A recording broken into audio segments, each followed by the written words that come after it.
உங்களோட வாட்ஸ்அப்ல நான் நோட்ஸ் ஒன்று அனுப்பிக்கிறேன் பாருங்க. நோட்ஸ் ஒன்று அனுப்பிக்கிறேன். இது வந்து ஷார்ட் நோட்ஸ் தான். இந்த ஷார்ட் நோட்ஸை நீங்க மெமரைஸ் பண்ணி வச்சு என்ன செய்யணும்னா கொஞ்சம் விரிவாக்கி விரிவாக்கி எழுதணும். அப்ப கேள்வி வந்து இளங்கட ஜனநாயகம் எப்படி இருந்துச்சு, ஜனநாயகங்கிறது இளங்கட அனுபவத்தில் எப்படி இருந்துச்சு தான் கேள்வி. இதுக்கான விடைகள்ல வந்து நிறைய விஷயங்கள் உங்களுக்கு ஆல்ரெடி தெரியும். இப்போ நீங்க 7ஆம் யூனிட் 8ஆம் யூனிட் 9ஆம் யூனிட் அதெல்லாம் படிச்சீங்க தானே. அதெல்லாம் நிறைய விஷயங்கள் படிச்சிருப்போம். அதெல்லாம் வச்சு நீங்க எழுதலாம். இப்போ உதாரணமா உங்களுக்கு நல்ல டேலண்ட் இருக்குது அப்படின்டா நீங்க படிச்சுட்டு போகாமலே இந்த கேள்விக்கு விட எழுதலாம்.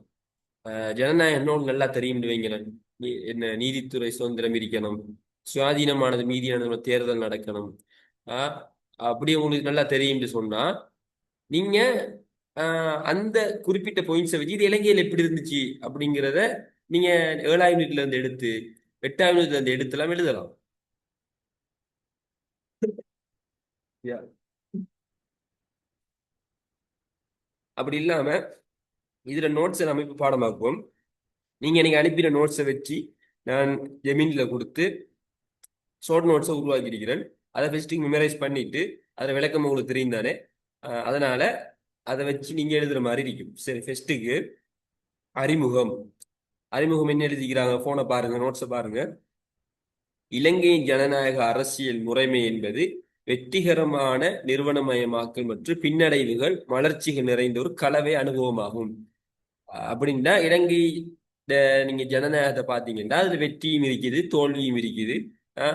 இடையில ஒரு மறுமலர்ச்சி இருக்குது. இப்படி ஒரு கலவையான ஒரு விஷயம் தான் அப்படின்னு அறிமுகத்தில் எழுதிக்கிறாங்க.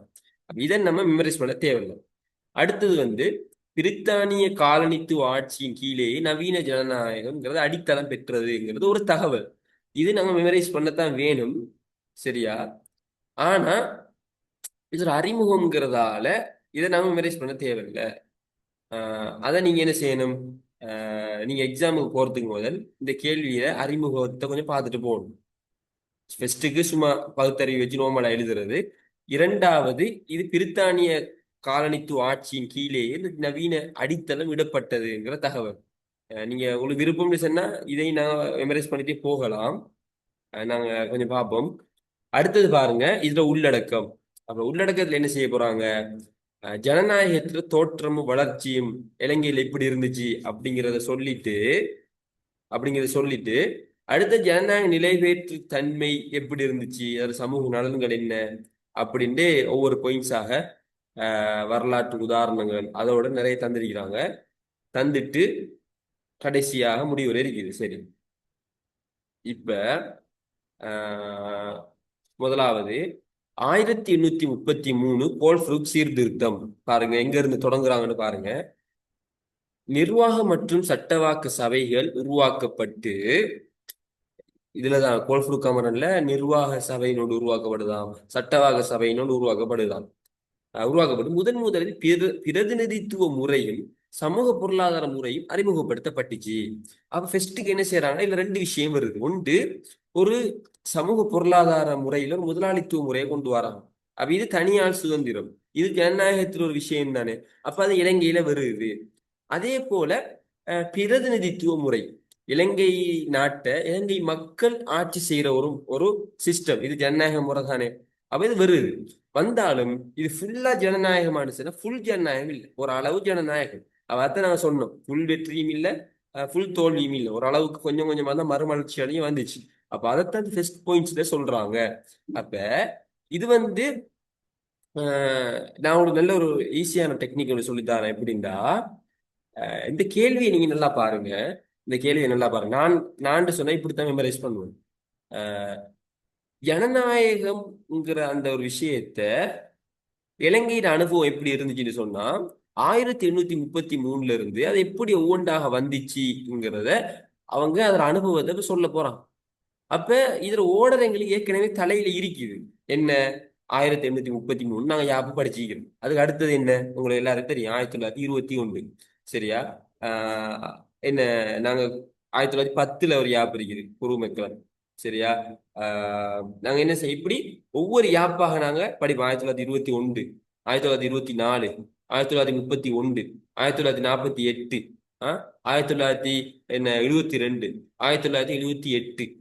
அப்ப இதுல வந்து இந்த ஓர்டர்ல தான் அது வரப்போகுது. அப்ப அதனால பெருசா நீங்க என்ன கஷ்டப்பட தேவையில்லை. சரி, இப்ப முதலாவது பாயிண்ட்ஸ் வந்து 1833 பத்தி. இந்த பாயிண்ட்ஸ் உங்களுக்கு கிளியரா? சரியா? உங்களோட தலையில இந்த ஓடர் ஏற்கனவே இருக்கித்தானே. அதனால இப்படி ஒரு கேள்வி வந்தா முதல் பாயிண்ட்ஸாக அப்படி 1833 இப்படி முதலாளித்துவ பொருளாதார முறையை கொண்டு கொண்டு வந்தது. அடுத்து பிரதிநிதித்துவ முறை இல்ல நிர்வாக சபை சட்டசபை அறிமுகப்படுத்தப்பட்டுச்சு. இதை கொஞ்சம் விலைக்கு உங்களால் எழுத இயலுமா? மெசேஜ் பண்ணுங்க. இதுல வந்து மெசேஜ் பண்ற ஆப்ஷன் இருக்குதோ என்னன்னு தெரியாது.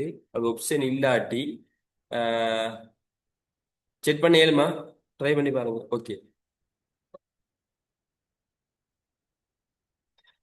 இப்போ உங்களுக்கு ரெண்டு பேரும் சொல்லுங்க. ஓகே, அப்படி முதல் பாயிண்ட்ஸை உங்களுக்கு ஏற்கனவே தெரியும். முதல் பாயிண்ட்ஸ் ஏற்கனவே உங்களுக்கு தெரிஞ்ச விஷயம்தான். சரி, இப்ப ரெண்டாவது பாயிண்ட்ஸை பாருங்க.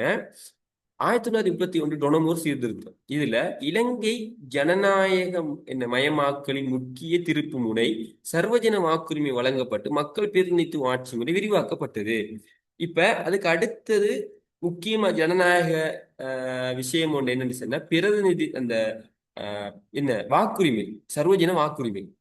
அப்ப அதை இங்க முக்கியமாக சொல்றாங்க. அப்ப இந்த ரெண்டாவது ஓர்டர் உங்களுக்கு எழுத இயலுமா? இதை பத்தி நல்லா படிச்சிருப்பீங்க, நீங்க பெருசாவே படிச்சு பாடமாக்கிருப்பீங்க. அதனால இப்படி ஒரு கேள்வி வந்தா ரெண்டாவது பாயிண்ட்ஸாக 1931 ஆண்டுல இப்படி ஒன்று வந்துச்சு. ஏண்டா ஜனநாயகத்துல முக்கியமான பண்பு என்ன? சர்வஜன வாக்குரிமை. சரியா? அப்ப அது வந்து 1931 ஆண்டுல இலங்கையில் நடந்துச்சு தானே. அப்ப இந்த கேள்விக்கு வந்து அதான் பொருத்தம் ரெண்டாவது. இதை எழுத இயலுமா உங்களால?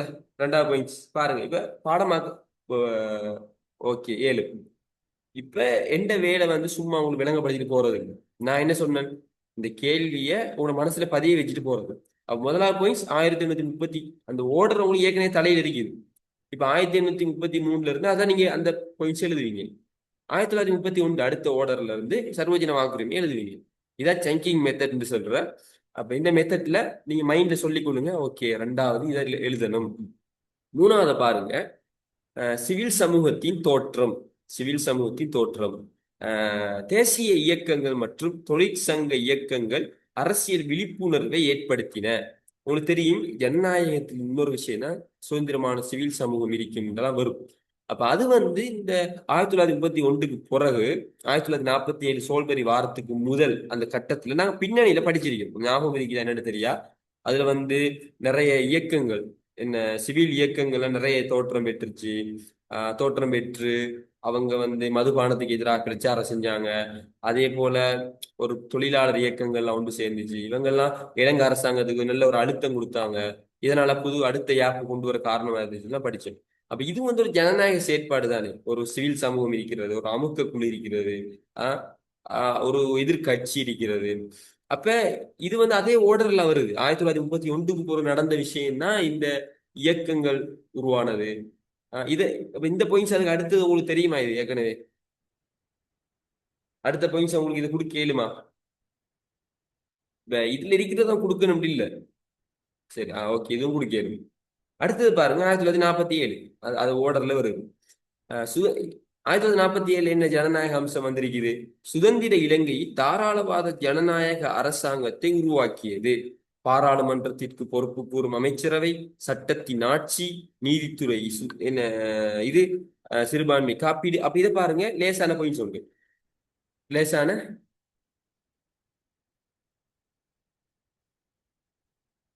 லேசான பாயிண்ட்ஸ் உண்டு. என்ன?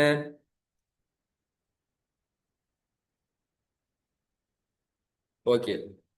அப்ப 1900 1947 விஷயம். இதுல முக்கியமாக வந்தது என்ன?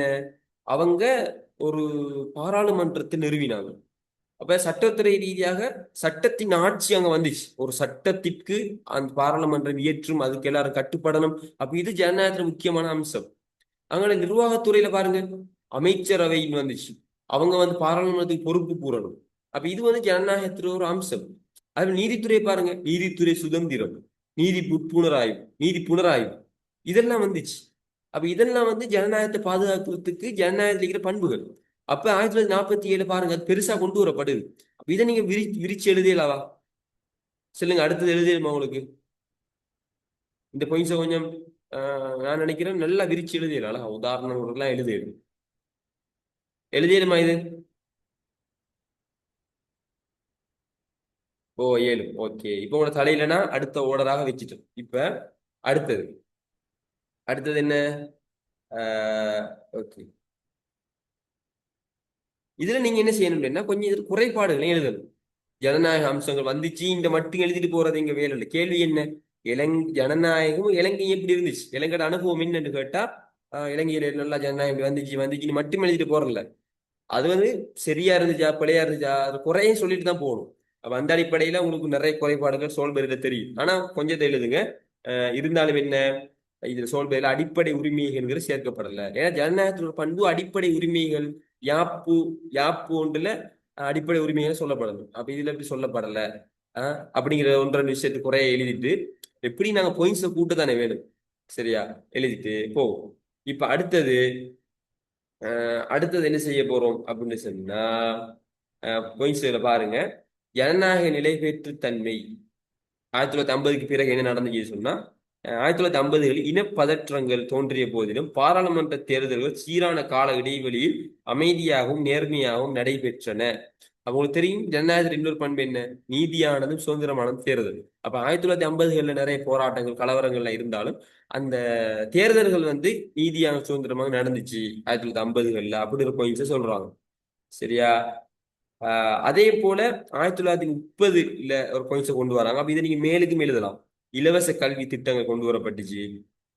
அப்ப இதெல்லாம் என்னன்னு சொன்னா, ஒரு சமூக நலன்புரி திட்டங்கள், சமூக சமத்துவத்தை பேன்ற திட்டங்களை இளைஞர் கொண்டு வரப்பட்டுச்சு. உங்களுக்கு தெரியும். இலவச கல்வி, அதெல்லாம் கொண்டு வரப்பட்டுச்சு. அப்ப இதெல்லாம் ஒரு ஜனநாயக அரசுல வார விஷயங்கள். சரியா? இப்படி எழுதிட்டு இப்ப நீங்க அடுத்தது ஜனநாயகத்துல பின்னடைவு என்ன, அதை நீங்க எழுதணும். அப்ப அதுல இருந்து 1971ஆம் ஆண்டு தென்னிலங்கை இளைஞர் கிளர்ச்சி அமைதியின்மையை வெளிப்படுத்தியது. உங்களுக்கு தெரியும் ஜேவிபி புரட்சி கேள்விப்பட்டிருப்பீங்க. ஜேவிபி. அப்ப அது வந்து என்ன நடந்துச்சு அதை நீங்க கொஞ்சம் எழுதலாம். 1972 சினிமா வாரத்துக்கு முதல் அந்த ஜேவிபி கிளர்ச்சியெல்லாம் நடந்துச்சு. அப்ப அவ வந்து சப்போர்ட் பண்ணி ஜேவிபியில இளைஞர்கள் சப்போர்ட்டோட வாரா. மற அவ வந்து அவங்களுக்கு சரியான முறையில் அவர் நிறைய நிறைய செய்யல. அவ ஜேவிபி திரும்ப சினிமாவை எதிர்த்தா. இதெல்லாம் நம்ம படிச்சிருக்கிறோம். அப்ப அந்த சம்பவத்தை நீங்க இதுல எழுதணும். சரியா? ஏன்னா ஜனநாயகம் கிளர்ச்சி போனதாலதான் இந்த இப்படி கிளர்ச்சி எல்லாம் அரசுக்கு எதிராக நடந்துச்சு. சரியா? ஏண்டா அந்த தனிச்சிங்கள சட்டங்களை கொண்டு வந்தாங்க. இது ஒரு ஜனநாயக நாட்டுக்கு பொருத்தமா? ஜனநாயக நாடுன்னா என்ன, அது மக்கள் எல்லாருக்கும் ஏத்த மாதிரி இருக்கணும். ஆனா மக்களுக்கு பிடிக்கல அந்த விஷயம். அப்ப அதை நீங்க எழுதலாம், இப்படி இலங்கையில நடந்துச்சு. அடுத்தது அதனால இப்படி கிளர்ச்சிகள் இலங்கையில் நடந்திருக்கு, ஜேவிபி கிளர்ச்சி. அடுத்து தமிழ் தேசிய இயக்கம், நம்மட பிரபாகரன் அவர்கிட்ட அதை நீங்க எழுதலாம். சரியா?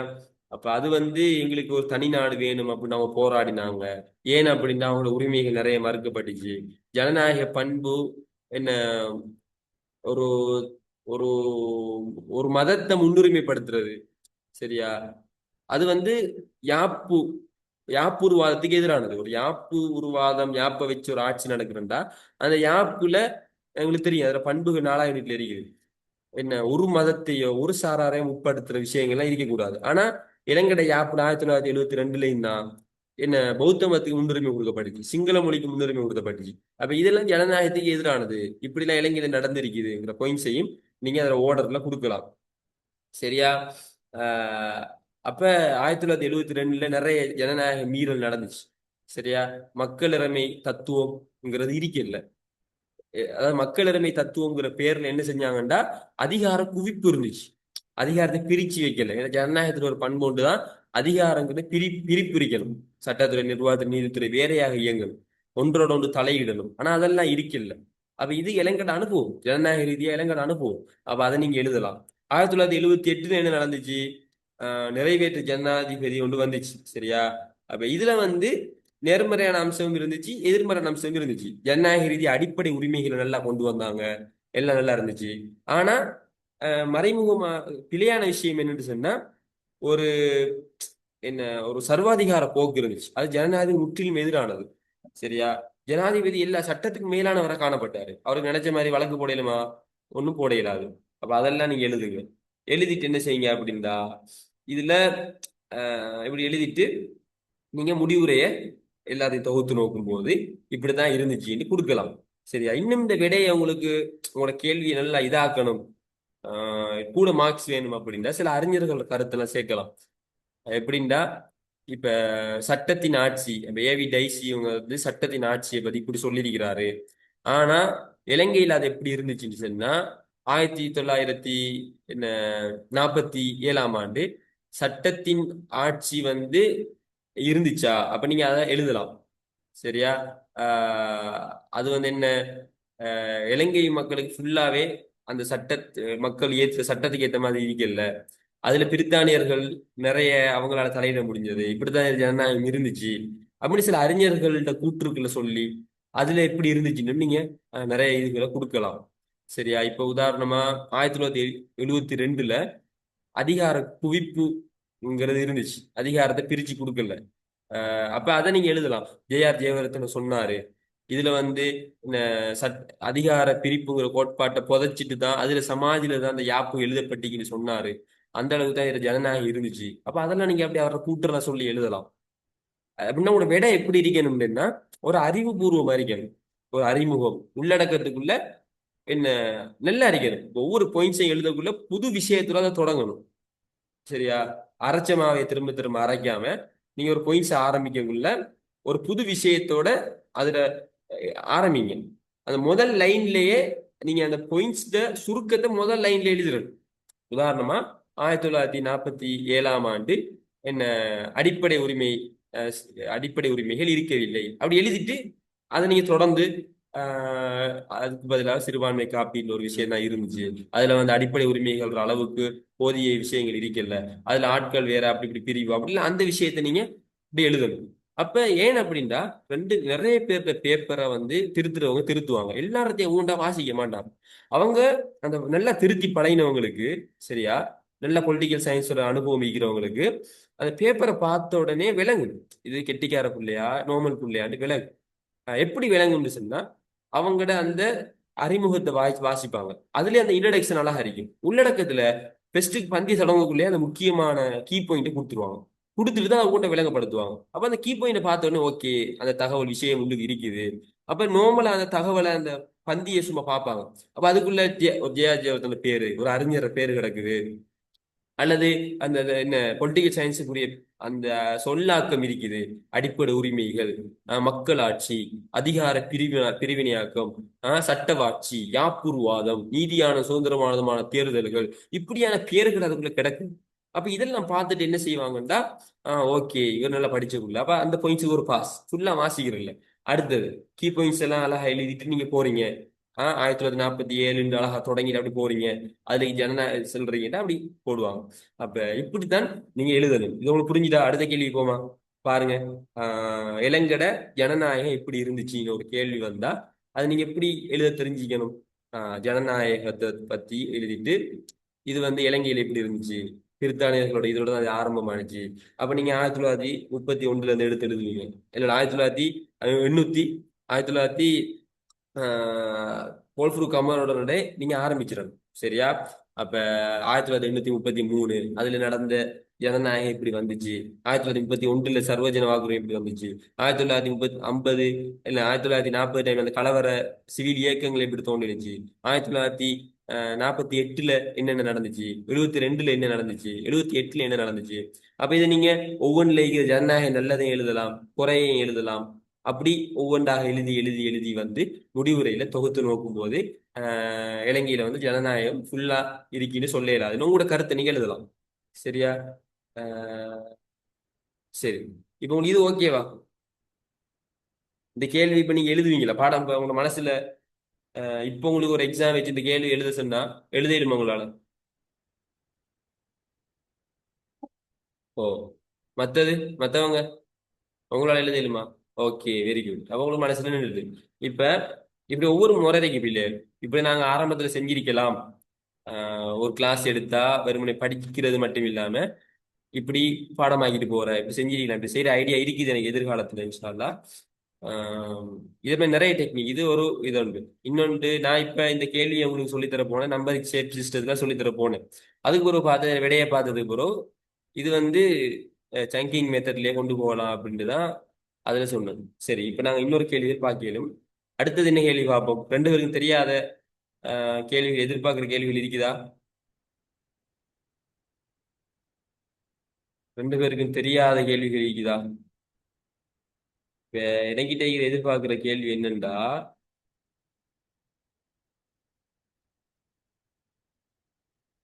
ஒன்று அரசியல் அரசறிவியல் வேறுபாடு, பொருளியல் அணுகுமுறை, தத்துவார்த்த அணுகுமுறை, பெண்ணியல்வாத அணுகுமுறை, பல்துறை சார் அணுகுமுறை. அடுத்தது அரசு மிறமையும் ஒற்றையாட்சி சமஷ்டியாட்சி ஒப்பீடு, குடியரசுவாதம், பெண்ணியல்வாதம், சமூக தாராளவாதம். அடுத்தது புதிய பழைய யுகத்தின் முடிவும் புதிய யுகத்தின் ஆரம்பமும். இது வந்து யாப்புக சம்பந்தமா, ஏழா யாப்பு சம்பந்தமா வாருது. அடுத்து டொனமூர், அந்த சம்பந்தமா டொனமூர் யாப்புல ஆஹ் சர்வஜன வாக்குரிமை சம்பந்தமாக அல்லது காரியதரிசி கேள்வி. அடுத்தது 47-72 ஒப்பீடு, ஒன்று சட்டத்துறை ஒப்பீட்டு கேட்பான், அல்லது நிர்வாகத்துறை, நீதித்துறை. அப்ப இதுல நீதித்துறை சம்பந்தம் ஒப்பீட்டு வரலாம்னு ஒரு எதிர்பார்க்கிற கேள்வி இருக்குது. அடுத்தது பிரான்ஸ் இந்தியா, பிரான்ஸை பத்தி அல்லது இந்தியாவை பத்தி அல்லது இலங்கையை பத்தி. அடுத்தது 9ஆம் யூனிட்ல இலங்கை ஜனநாயகம், அதை வச்ச ஒரு கேள்வி. நீங்க இப்ப இந்த கேள்வி. அடுத்தது வீதாசார தேர்தல் முறை சொல்லி ஒரு ஒரு புள்ள அனுப்பினது இருக்குது. இன்னொரு சாய்ஸ் இருக்குது. இன்னொரு சாய்ஸ் இருக்குது. அரசியல் என்றால் என்ன என்பதை விளக்குக. அரசியல் என்பது அரசு மற்றும் ஆளுகையுடன் தொடர்புடைய ஒரு கருத்தாகும், ஆராய்க. அரசியல் ஒரு சமூக செயற்பாட்டாக கருதப்படுவதற்கான காரணம் என்ன? அரசியல் ஒரு சமூக செயற்பாடு, அதுக்கான காரணம் என்ன?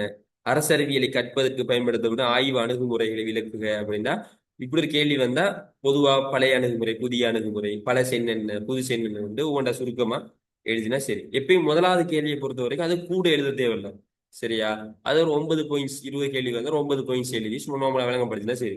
ஆனா பின்னால அரசியல் யாப்புல இருந்து வந்தா கொஞ்சம் அது கூட எழுத பாருங்க, பிரச்சனை இல்லை, கூட எழுத பாருங்க. அடுத்து 2ஆம் யூனிட்ல இருந்து அரசியல் தத்துவம், சிவில் சமூகம், ஒப்பீட்டு அரசியல். அடுத்தது 3ஆம் யூனிட்ல இருந்து அரசை பற்றி மார்க்சிசவாத மற்றும் தாராளவாத கோட்பாடுகளை ஒப்பிடுக. மார்க்சிசவாத அரசை பத்தி என்ன சொல்லுது, தாராளவாதம் என்ன சொல்லுது, இப்படி ஒப்பிட்டு எழுத சொல்லிக்கிறாங்க. சரியா? இப்ப ஒப்பிட்டு இப்ப எல்லாத்துக்கும் ஃபுல்லா பாடமாக்கினதுதான் வரும் இல்லை, இப்படி சில டைம்ல கேட்பாங்க. அதாவது அவங்க எதிர்பார்க்கிற என்னன்னா, உங்களுக்கு ஏ லெவல் புள்ள இல்லைங்க, அட்வான்ஸ் லெவல். உங்களோட பகுத்தறிவை யூஸ் பண்றீங்களா? வெறுமனை பாடமாக்கிட்டு எழுதுறத அவங்க விரும்புறதில்ல. நீங்க பகுத்தறிவை யூஸ் பண்ணி எப்படி நீங்க இப்போ கடைசி கேள்விக்கு நாங்க பகுத்தறிவை யூஸ் பண்ணி ஏற்கனவே படிச்சதெல்லாம் வச்சு நாங்க இப்ப படிச்சோமோ, அத மாதிரி ஒரு கேள்வி வந்துட்டா மார்க்சிசவாத பத்தி உங்களுக்கு தெரிஞ்சுக்கணும். சரியா? தாராளவாத பத்தி தெரிஞ்சுக்கணும். அப்ப நீங்க அதை ஒப்பிட்டாலும் எழுதணும் ஒரு விஷயமா. ஓகே, இவங்க வந்து என்ன, இவங்களோட அடிப்படை கருத்து மார்க்சிசவாதம் என்ன சொல்லுது, இவங்க என்ன சொல்றாங்க அரசை பத்தி. இவங்க அரசியல் பண்புகளை பத்தி என்ன சொல்றாங்க, அவங்க அரசியல் பண்புகளை பத்தி என்ன சொல்றாங்க, இவங்க அரசியல் எதிர்காலத்தை பத்தி என்ன சொல்றாங்க, அவங்க அரசியல் எதிர்காலத்தை பத்தி என்ன சொல்றாங்க. இப்படி ஒரு 5 விஷயத்தை வச்சு ஆஹ் ஒவ்வொன்றுக்கும் 2-3 பாயிண்ட்ஸ் அப்படி எழுதினீங்கன்னா நிறைய பாயிண்ட்ஸ் அப்படி எழுதிடும். சரியா? அரசை பற்றிய பெண்ணியல்வாத கோட்பாட்டை விளக்குக அப்படின்னு ஒரு எதிர்பார்க்கிற கேள்வி போட்டிக்கிறாங்க. அரசு என்பது அரசியல் அதிகாரத்தின் மைய பகுதியாகும். சரி, இதா வளமையா வார கேள்விதான். அரசுங்கிறது அரசியல் அதிகாரத்துல மைய பகுதியாகும் ஒரு கேள்வி. அரசின் அடிப்படை அம்சங்களை விளக்குக, அந்த இருக்கிற நிலம், ஆள்புல, அது அந்த விஷயங்களை விளக்குக. இதெல்லாம் லேசான கேள்வி. அரச மாதிரிகள் எவ்வாறு வகைப்படுத்தப்படுது, அந்த அரச மாதிரிகளை ஊதி தானே அதை கேட்டிக்கிறாங்க.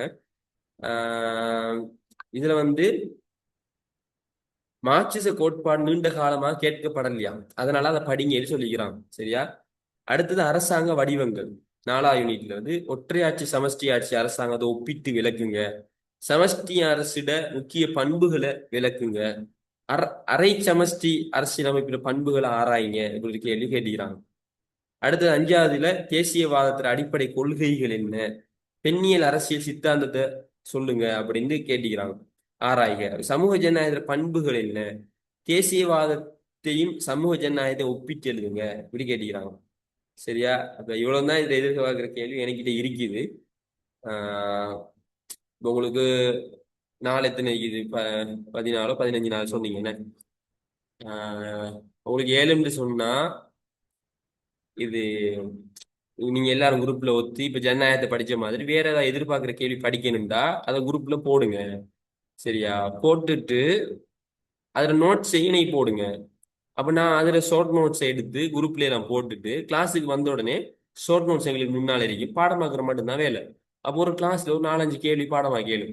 சரியா? ஃபர்ஸ்ட் எல்லாரும் தெரியாத கேள்வி பாடமாக்கிட்டு அப்புறம் தெரிஞ்சவங்க கிளாஸ் விட்டு போங்க, தெரியாதவங்க மட்டும் இருந்து நாங்க பாடமாக்கலாம். அப்போ ஒரு நாளைக்கு ஒரு 2-3 கேள்வி பாடமாக்கினாலும் எங்களுக்கு நாங்கள் 2-3 கிளாஸ் வச்சாலே ஒரு 10-15 முக்கியமான கேள்விகளை மெமரைஸ் பண்ணிடலாம். சரியா? ஆஹ் அப்படின்னு சொன்னா அவங்க மனசுல ஃபுல்லா நிக்கிற மாதிரி அதை ஹெல்ப் பண்ணி செய்யலாம். சில நீங்க பாருங்க. இப்ப இந்த கிளாஸ் முடிச்சு கொள்வோமா?